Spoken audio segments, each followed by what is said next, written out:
저는 역사 비전공자입니다. 근데 우리나라 전문가들에 대해서 굉장히 불신을 좀 강하게 하고 있습니다. 제가 생각할 때는 전문가들이 양심으로 뒷받침이 되지 않은 지식, 전문성은 사회에 혼란과 해악을 끼칠 뿐이라고 생각을 합니다. 우리나라 역사학계, 좌파 집단주의 의식화된 그런 상태입니다. 그래서 제가 고등학교 교과서 11종, 대학교 교양교과서 4종 이래가지고 16종을 대강 오늘 나오면서 이 격려를 못 받아가지고 그런지 많이 떨립니다.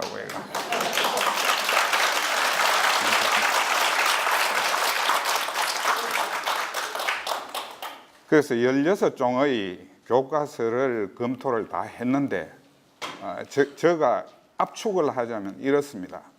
시각, 역사를 쓰는 시각은 치사하다. 그 다음에 서술, 역사를 쓰는 방식은 유치하다. 그래서 옹졸한 반자유체제 국민을 양성한다. 이게 제가 우리 교과서들에 대해서 느낀 바입니다. 그래서 오늘 제가 이야기할 거는 우리가 역사 교과서를 어떤 기준으로 바라봐야 되느냐, 이거를 총체적으로 이야기를 하게 될 것 같습니다. 그래서 먼저 국가 통일 역사라는 아주 큰 테마를 한번 생각을 해보고 차차 세부 사항을 정리해 가겠습니다. 우리가 일본이나 중국의 망언을 많이 비판을 합니다. 그런데 그 비판하기 전에 우리가 생각해야 될 것은 그런 잘못된 역사를 우리가 안 만들어야 된다는 겁니다.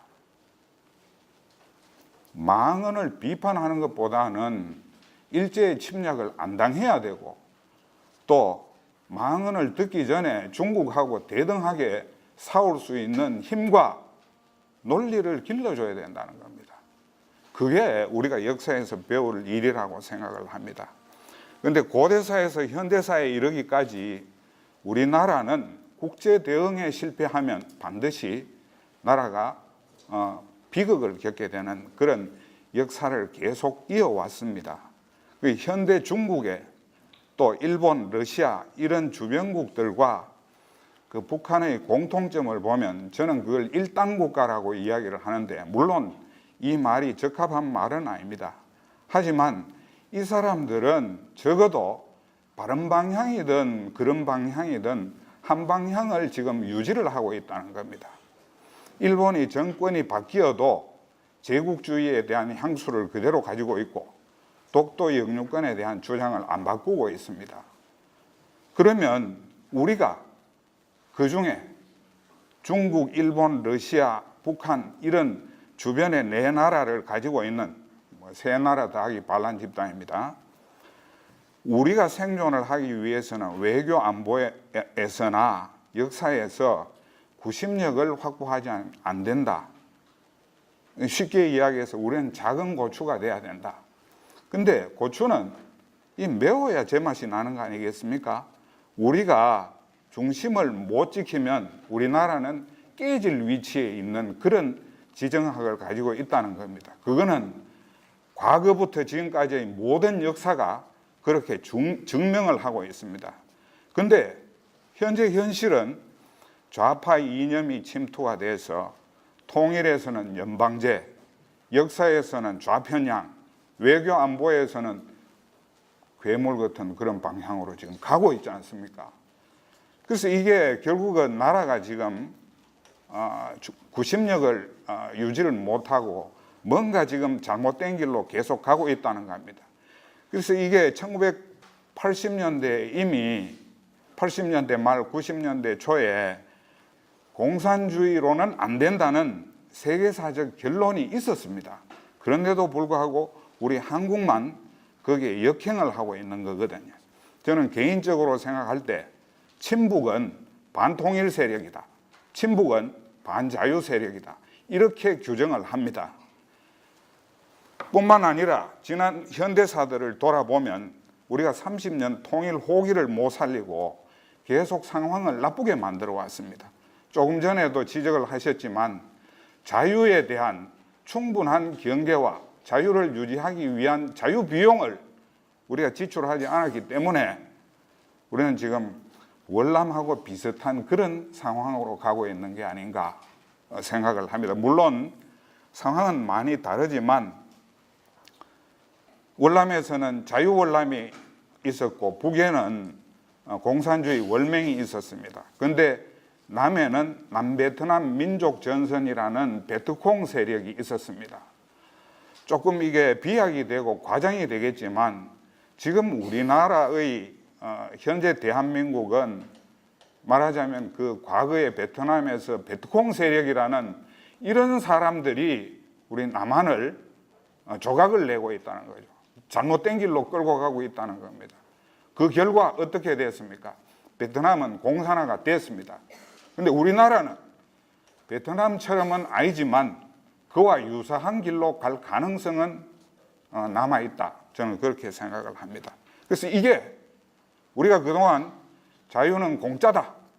자유에 대한 어떤 의무나 책임감도 가지지 않고 살아온 대가가 지금 우리가 치러야 될 어떤 현실이 되어 있습니다. 그런데 자유를 부정하는 세력에게는 자유를 용납해서 안 된다는 이 전투적 민주주의를 우리가 다시 국가 정신으로 되살려야 되는 거 아니냐 이런 생각을 하고 있습니다. 역사 교과서 사태를 잠시 짚어보겠습니다. 역사는 국가 정체성입니다.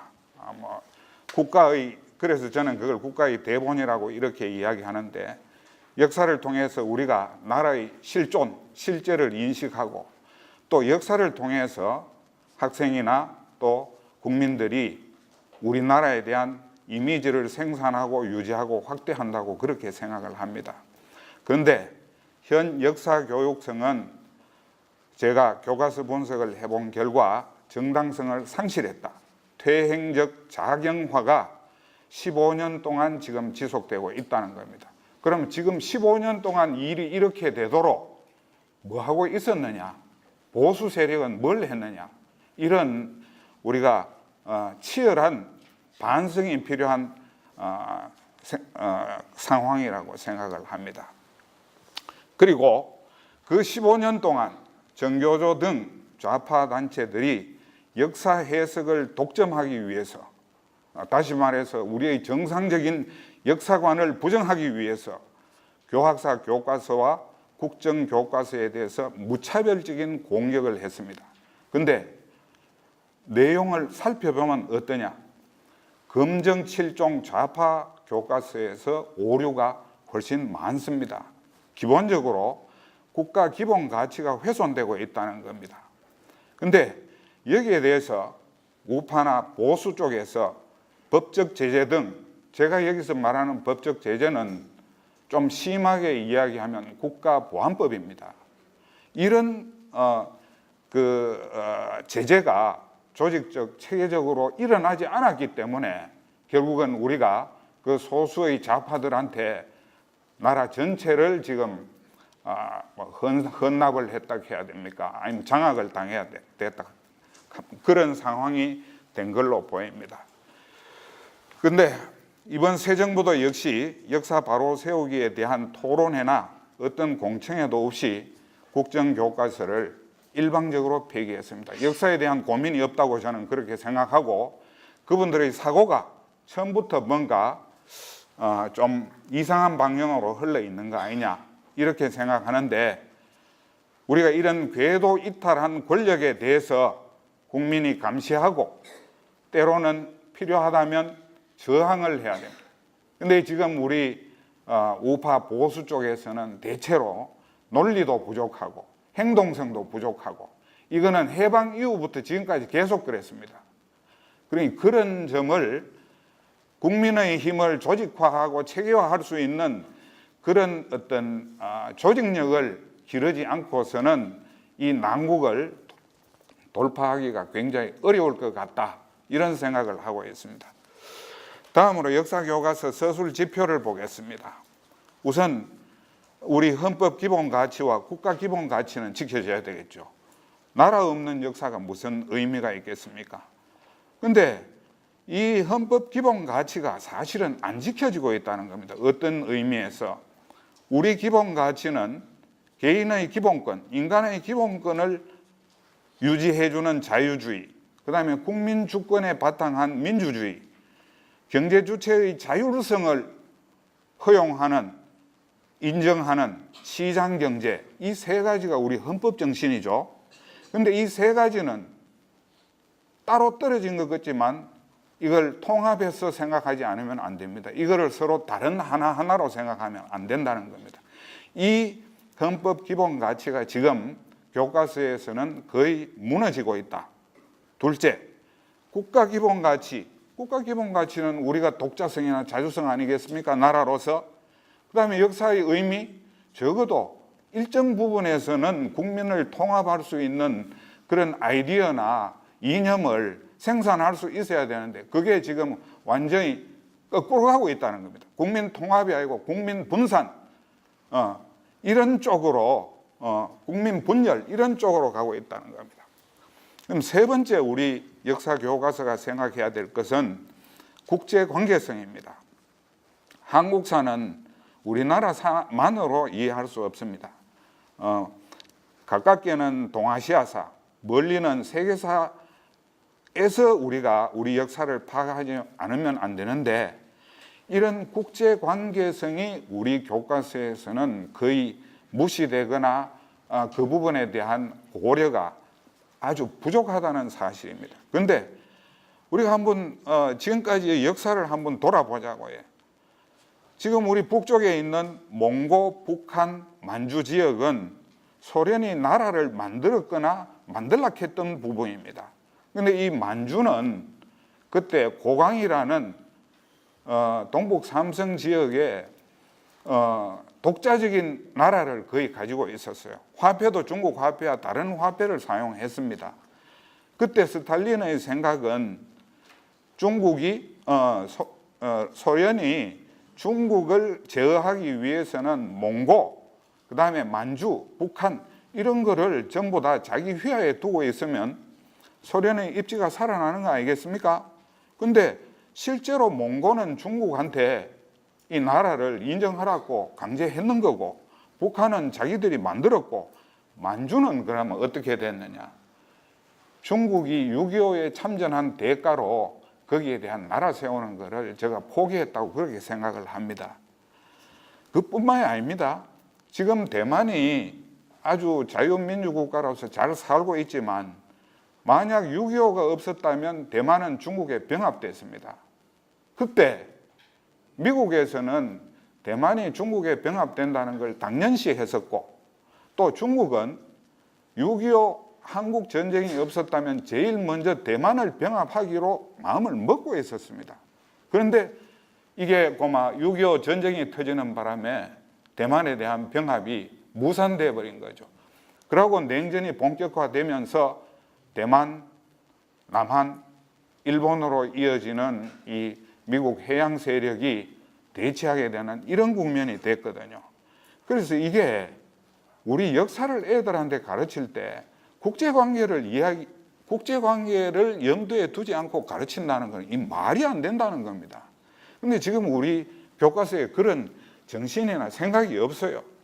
여러분 잘 아시겠지만 태국이라는 나라는 자기들이 한 번도 외세의 지배를 안 받았다고 이렇게 자랑을 합니다. 자기 역사를. 근데 실제로 지배를 안 받게 된 이유는 뭡니까? 영국하고 프랑스가 우리는 프랑스는 베트남까지 들어갔고 영국은 미얀마까지 들어갔습니다. 근데 이어서 더 들어갔다가는 너하고 우리하고 싸움 날 거니까 우리 태국에 대해서는 가만히 놔둬보자.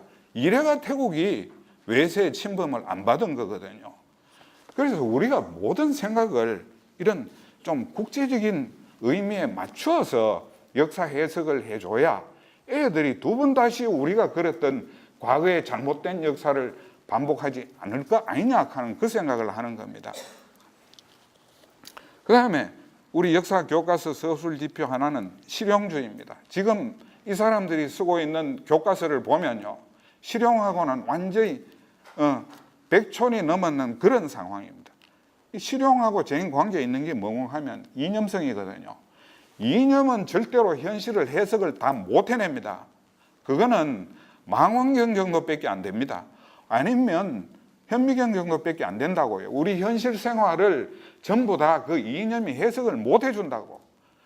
지금 당장 새 정부에서 통신비 내리라고 지금 강압을 하고 있지 않습니까? 이거는 계획경제에서는 하는 일입니다. 그 민주경제, 자유경제에서는, 시장경제에서는 있을 수 없는 일이거든요. 이런 일이 결국은 이념으로는 모든 것을 다 해석할 수 없다는 겁니다. 완벽한 자유주의도 없고 완벽한 공산주의도 없고, 결과적으로 이념은 인간이 만들어낸 작은 잣대에 불과하다. 이 생각으로 역사를 봐줘야 역사에 대해서 정확한 평가하고 정확한 평가, 객관적인 평가가 가능하다 하는 이야기입니다. 그 다음에 지금 우리 역사책을 보면 탁상공론이 너무 많아요. 아들한테 이렇게 가르쳐가지고 과연 우리가 걔들을 국제 무대에 내보내가 과연 견뎌낼 수 있겠나, 이런 엉터리 사고를 가르쳐줘가, 이런 생각을 굉장히 많이 합니다. 그럼 다섯 번째 제가 역사 교과서 서술 지표로 잡는 거는 나라 크기에 맞는 역사입니다. 우리나라가 10대 경제 대국의 위협을 달성한 것은 우리 역사에서도 전무후무한 일일 뿐 아니라 세계사에서도 전무후무한 일입니다. 그러면 역사 교과서는 그런 원인과 결과가 나와야 합니까? 역사학이 인과관계를 밝혀주는 학문인데, 우리가 10대 경제 대국이 됐으면 어떤 과정을 거쳐서 10대 대국이 됐다 하는 인과관계가 나와야 되는데, 계속 욕망하다가 어느 날 10대 대국이 턱 튀어나오거든요. 이런 역사 교과서를 가르쳐는 안 된다는 겁니다. 그래서 제가 이야기하는 게 숲과 나무입니다. 지금 좌파 역사학자들은 숲을 안 볼락합니다. 그 사람들은 어떻게 하든지 나무만 파가지고, 나무에 흠집이 있는 거, 괭이 있는 거, 그런 것만 후에 파가지고 지금 역사책에 옮기 담고 있는 거거든요. 그거를 우리가 잘 알아야 됩니다. 그리고 역사 이 책을 전부 점검을 해보면 이 사람들은 기본적인 글 쓰는 사람의 윤리가 없다, 저는 그렇게 생각합니다. 그래서 우리나라 역사학자들 저는 만나면 두 번 다시 역사책 쓰지 마세요, 네, 그런 이야기 합니다. 왜? 아니, 역사윤리라는 것은 대강 이런 겁니다. 통시적이고 공시적인 진실성, 객관성, 공정성, 균형성, 적절성입니다. 그럼 통시성은 뭐냐? 역사의 수직적인 관계를 이야기하는데, 우리가 임남포로 3,000명을 외국에 일본에서 데리고 왔다, 이렇게 역사 교과서에 적어놨습니다. 그러면 국군포로는 어떻게 됐는지를 이야기해야 될 거 아닙니까? 국군포로는 언급을 안 해요. 왜? 북한 좋은 데서 살고 있으니. 세조하고 전두환도 마찬가지입니다. 우리가 세조가 왕권을 탈취한 것은 사실이잖아요. 그럼 전두환도 탈취했는 것은 사실이잖아요. 그렇다면 통시적으로 봤을 때 세조가 아무리 치적이 훌륭하다 하더라도 그 탈취한 과정에 대해서는 우리가 시시비비를 짚어줘야 되는데, 지금 우리 역사책에서는 세조에 대한 나쁜 이야기가 안 나옵니다. 다만 전두환만 죽일 놈으로 나옵니다. 그래서 이게 윤리적 기준에 안 맞다는 겁니다. 안 맞다는 거. 그런 일관성이 전부 결여된 책을 만들고 있기 때문에 이게 잘못된 것이고, 진실성에 관해서는 우리 역사 교과서가 시비선악을 가리지를 않아요. 시비선악이 없다는 거예요. 거기는 쉽게 이야기하면 악을 추종한다는 거야. 이런 교과서를 만들어 놓고 우리 학생들한테 뭘 가르치고 그 학생들이 앞으로 우리나라에서 어떤 큰 일을 하겠습니까?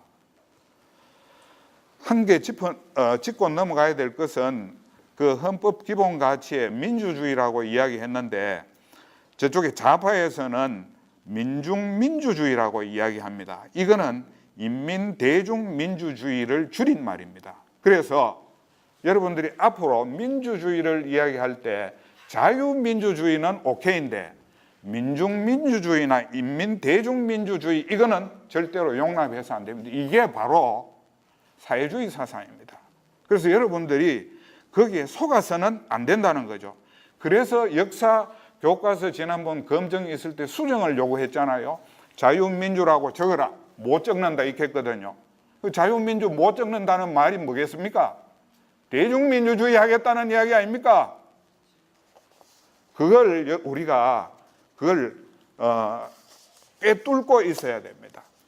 그 다음에 이런 식으로 역사 교과서를 지대로 만든다 하더라도 우리가 그것만으로 완성이 되는 게 아니거든요.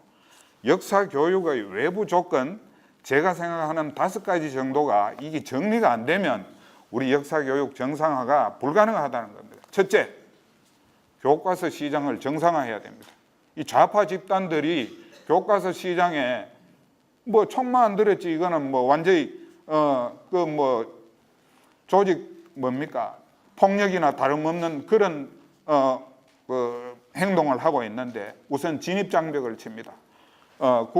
교학사 교과서가 검증에 통과하지 못하도록 진입 장벽을 치고 그 다음에 검증에 통과되면 학교에 가가지고 난리를 쳐서 학교 선생님들 여기 오늘 오신 그 교장 선생님도 계시지만 판매 장벽을 만들어 가지고 이거를 채택이 안 되도록 하는 거거든요.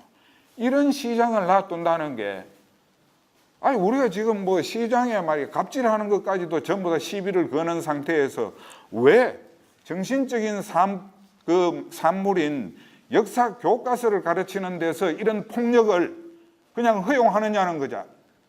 말이 안 되잖아요. 그런 사람들은 지난번에 뭐 정지석 국회의원이 뭐 그런 이야기 했는데 다른 걸로 필요 없어요. 용모방망이로 그거는 해야 됩니다. 용모방망이로. 자유를 부정하는 사람한테는 자유를 인정해 줄 필요가 없다는 겁니다. 그게 전투적인 민주주의를 이야기하는 겁니다. 그 다음에 두 번째, 집필자, 좌파 역사학자나 뭐 그런 분들이겠죠. 그 다음에 출판사, 그 다음에 이념 집단, 요거는 뭐 정교조 이런 걸 말합니다. 요 세 주체가 연계가 돼 있잖아요. 이거는 공정거래 위반 아닙니까? 공정거래 위반이잖아요. 그럼 우리나라 공정거래위원회는 뭘 하는 데입니까 이게? 그런 거를 자유한국당에서 좀 하시라고요. 자유한국당 의원 저 한 분 와 계시는 것 같은데 좀 농담한 겁니다.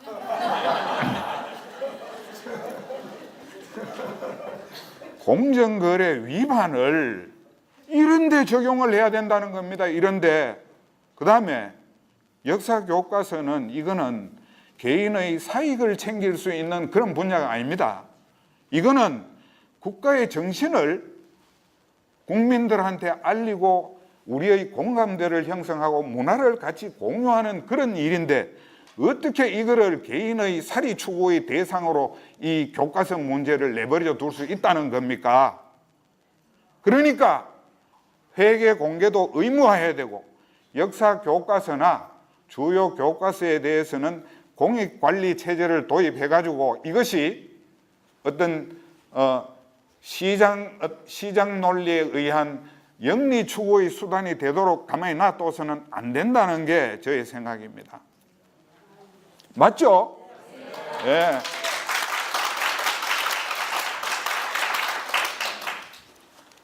그 다음에 교육부의 검증 능력 확보요. 이거는 굉장히 어렵습니다.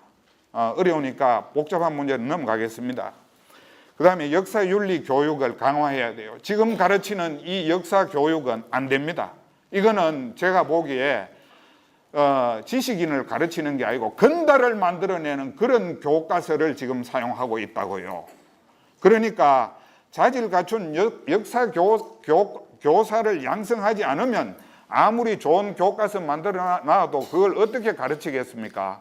그래서 나는 지금 우리나라에서 이 기간제 역사 교사 양성해 준다 하면 나 그거 지금 한번 뭡니까? 지원을 해보려고 합니다. 내가 역사 교사가 돼가지고 일주일에 한 번이라도 아들 좀 가르쳐야 되겠다 이 생각을 합니다. 예. 그다음 역사학계는 장기적으로 이념 편향성을 극복해야 됩니다. 근데 제가 생각할 때는 우리가 이 교과서 문제를 좀 다차원적으로 접근을 해봐야 됩니다. 교과서 우선 공모제도를 한번 생각을 해봐야 돼요. 왜? 역사학계에는 믿을 수가 없다는 겁니다. 이 사람들은. 그러니 비역사학계가 책을 만들어야 돼요. 지금 우리나라 역사를 똑바로 쓰려고 하면. 그러니 역사 교과서를 공모를 해가지고 그거를 역사 교과서로 쓰든지 국민들한테 교양 독서로 읽히든지 이런 공모제도를 생각을 해봐야 됩니다. 그 다음에 역사 교사, 학자, 역사 교과서 이거 수입도 하고 수혈도 해야 됩니다. 이 사람들 그대로 놔둬가지고는 우리나라 역사 교육을 정상화시킨다는 것은 불가능합니다. 근데 안 되면 인공지능이라도 데리고 와가지고 우리나라 역사를 새로 써야 돼요, 이거. 새로 쓰고 가르치는 것도 인공지능이 가르치도록 해야 되지. 이 사람들한테 맡겨가지고는 정말로 우리나라가 똑바로 갈 수가 없습니다. 그거는 우리나라가 불행해지고 우리나라가 비극으로 들어간다 하는 이야기입니다.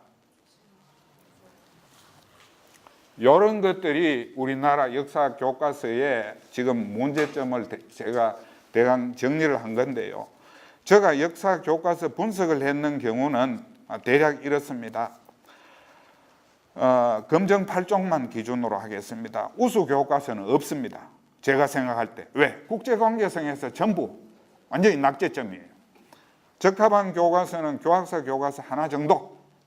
보완을 해야 되는 거는 저 천지리라고 그렇게 외워주세요. 천재학습, 지학사, 리베르.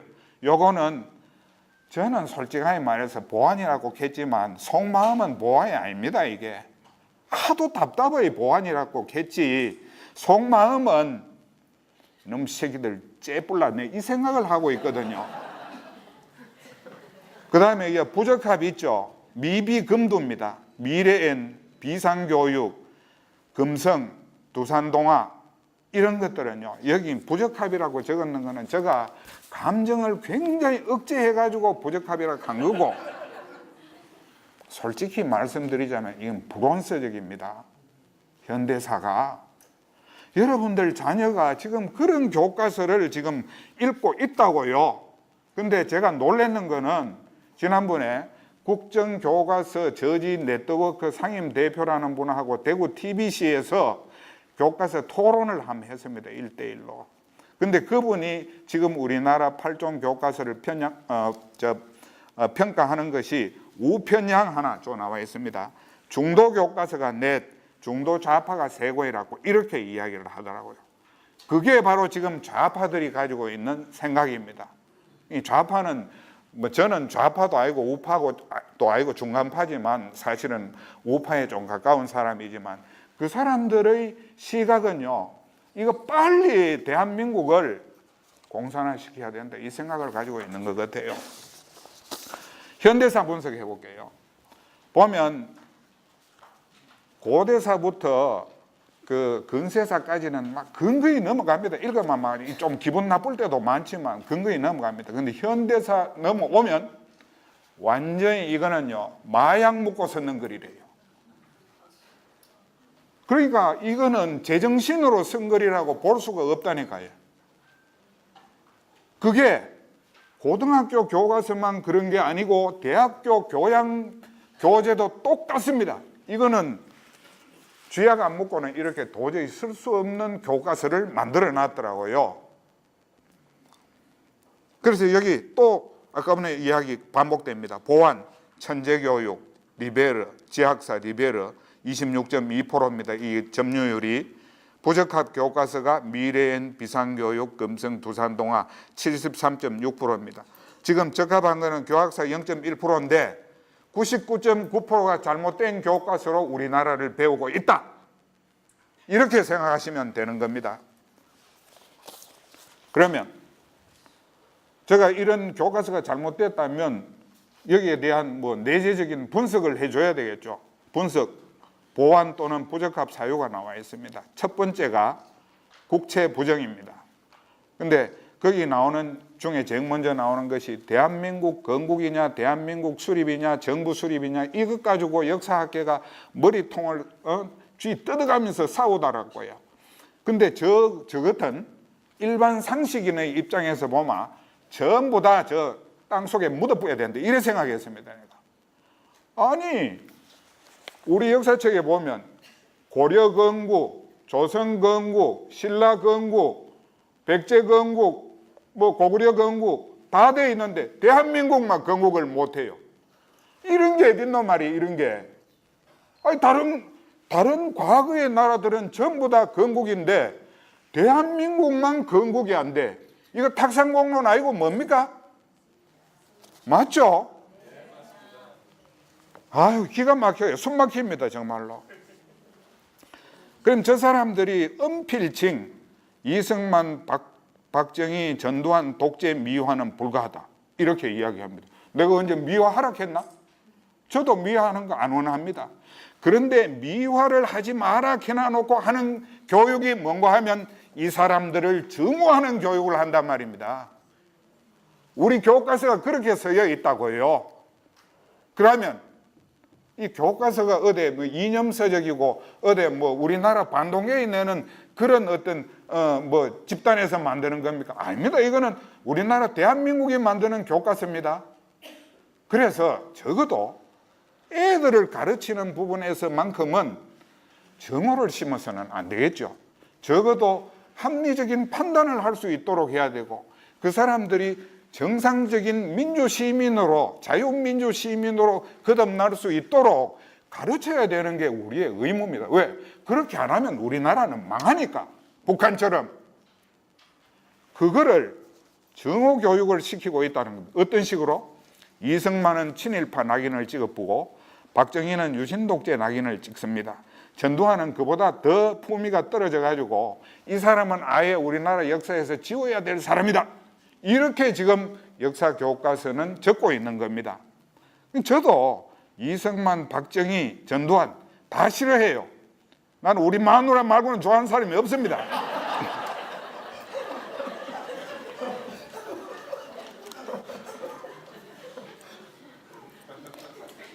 제가 우리 아버지를 굉장히 싫어해요. 우리 아버지 소시적에 좀 이상한 일을 많이 하셨거든요.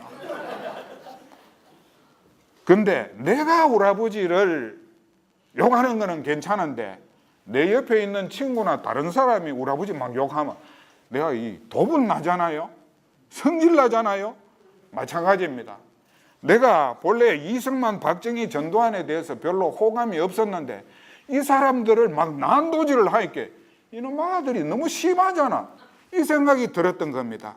그때 이후로 나는 이분들에 대해서 상당히 옹호하는 쪽으로 그만 생각을 바꿔보게 됐어요. 왜?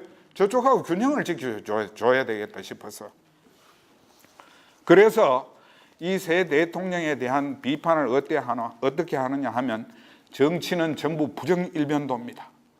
그 다음에 경제기적은 아까 전에 했듯이 완전히 폄하를 해가지고 뭐 위에 뭐 나쁜 일만 계속 있다가 세계 10대 경제 대국으로 갑자기 돼봅니다.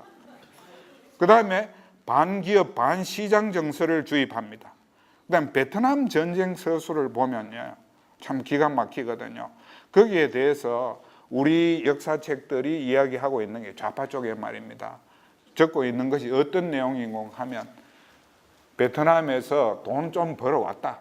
그런데 나쁜 점, 이런 나쁜 점, 이런 나쁜 점, 뭐 라이따이안이니 뭐 기타 등등 문제 있잖아요. 그런 걸 쭉 늘어놓는다고. 그래서 그거를 이거 분량으로 비교하면 돈 벌어왔는 거는 3분의 1, 나쁜 거는 3분의 2가 나오거든요. 그런데 일본사에서 베트남 전쟁을 어떻게 정모하면 한국은 베트남 전쟁으로 한국 경제가 일어섰다라고 그래 적습니다. 에? 그 사람들이 우리보다 한국이 베트남 참전했는 것을 훨씬 더 긍정적으로 평가한다고요.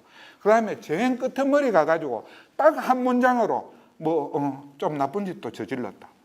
요렇게 나오거든요. 그럼 우리나라 역사책이 이렇게 우리나라를 부정하도록 만드는 그런 내용만 싣고 있다는 겁니다. 한국이 냉전이 없었으면 이런 우리 지금과 같은 세계 10대 경제대국이 될 수 없었다는 겁니다. 냉전 때문에 우리가 덕을 많이 받는 겁니다. 그거를 알아야 됩니다. 그 다음에 독재를 비판하되 공시적인 객관성을 유지해 줘야 됩니다. 중국, 대만, 북한, 러시아 한번 보이소. 중국은 49년 이래 일당 독재가 계속되고 있죠. 대만은요 49년부터 1987년까지 일당 독재입니다. 그 나라도. 예? 북한은 말할 것도 없겠죠.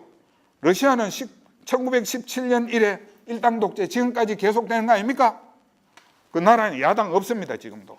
쿠바는 50년 독재했습니다. 이집트는 35년 독재했습니다. 우즈베키스탄은 25년 독재를 했습니다. 태국은 아직도 군부 정권이 실세입니다. 이게 세계사의 현실이라는 겁니다. 그런데 우리나라 독재는 또 우리나라에만 있는 독재, 다른 나라에는 다 민주주의 하는 것처럼 그렇게 욕을 해요. 이게 공시적인 객관성을 유지하지 못하고 있다는 겁니다. 세계의 흐름을 무시하고 한국만 이거는 완전히 직몽 같은 상태에서 역사를 이상적으로 갖고 나가야 된다. 이런 입장에서 역사를 시각하기 때문에 이거는 완전히 탁상공론이라는 겁니다. 이승만 친일파라고 이야기하죠. 저는 이렇게 생각을 합니다.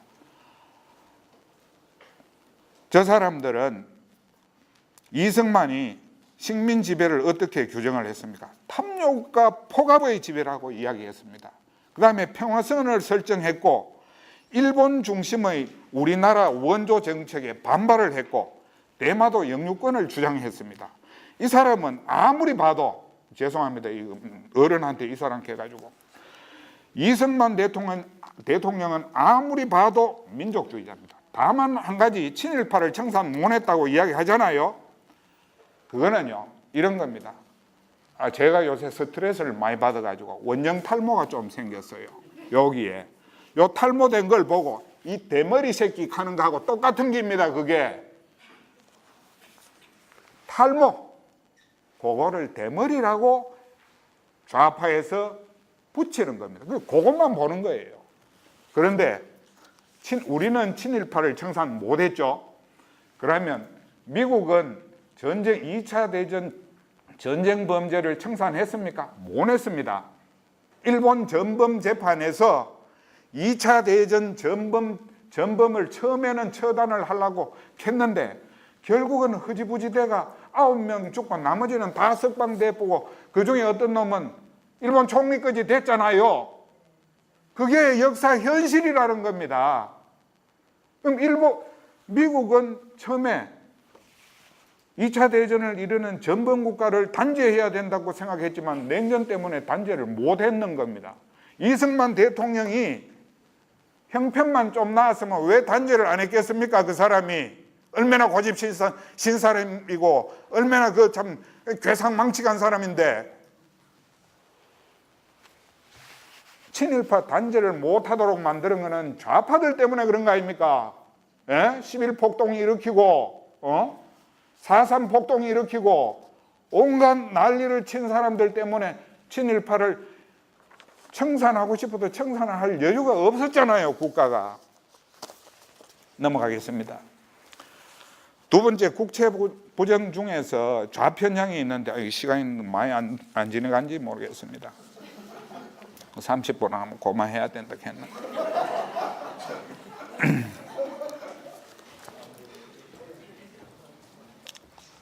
저는요 공산주의를 추종하는 것은 악마를 숭배하는 것이라고 생각을 합니다.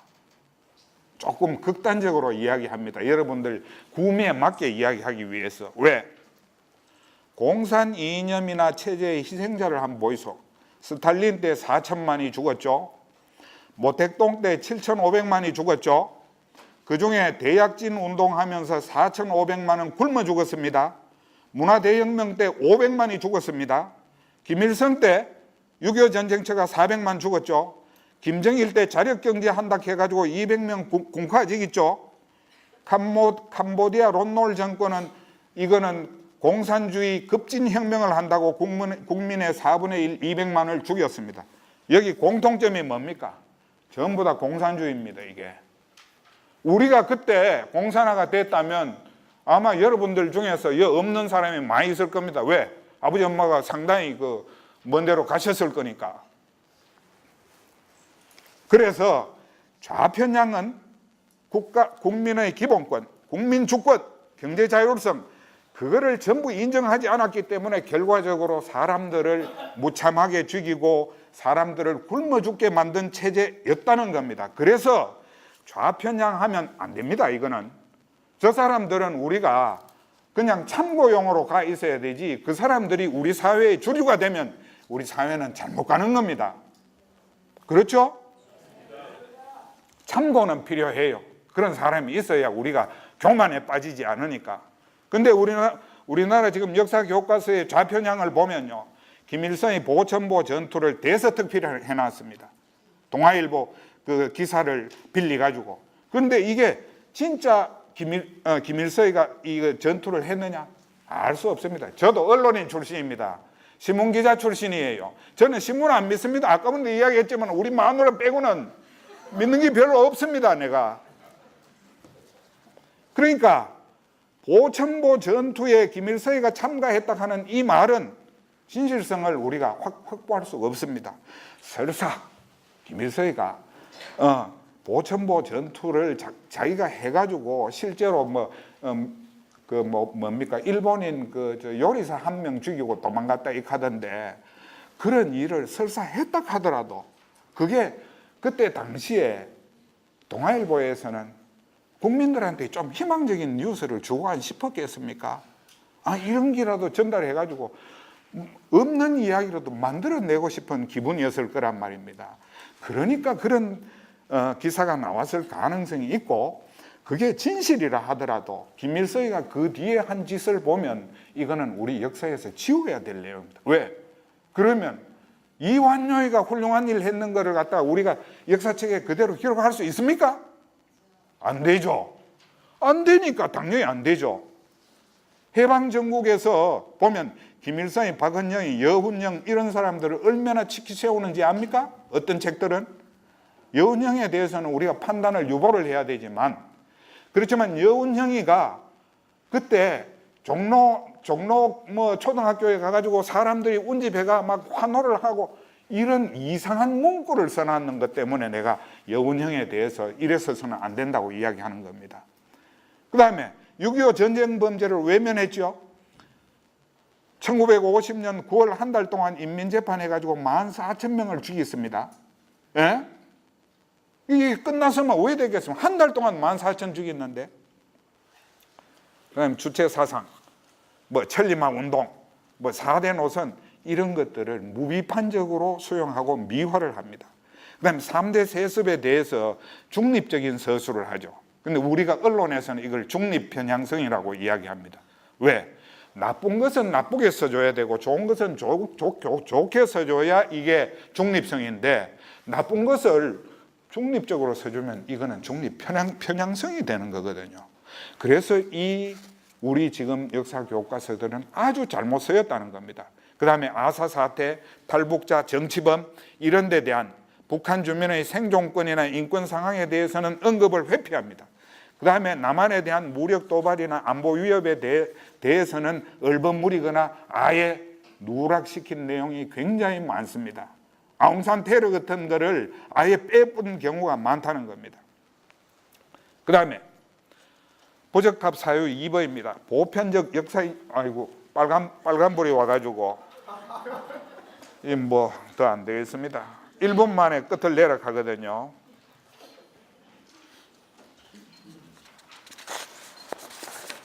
그리고 여러분들 나중에 이거